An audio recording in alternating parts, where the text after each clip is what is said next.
মার্কিন পররাষ্ট্রমন্ত্রী Marco Rubio বলেছেন, ভারত পাকিস্তানের উপর প্রতিদিন নজর রাখছে যুক্তরাষ্ট্র।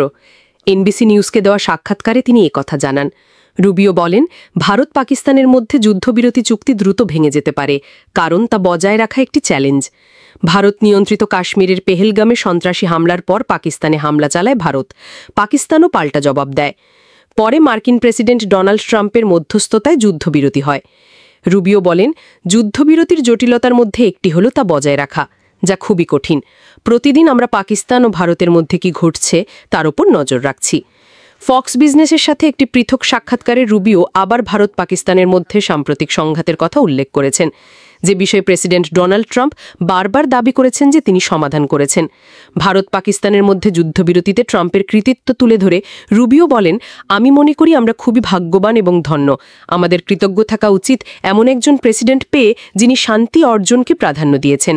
আমরা এটা কম্বোডিয়া এবং থাইল্যান্ডে দেখেছি, আমরা ভারত পাকিস্তানে এটা দেখেছি, আমরা রুয়ান্ডা এবং ডিআরসিতে এটা দেখেছি, এবং আমরা বিশ্বে শান্তি ফিরিয়ে আনার যে কোনো সুযোগ কাজে লাগাবো।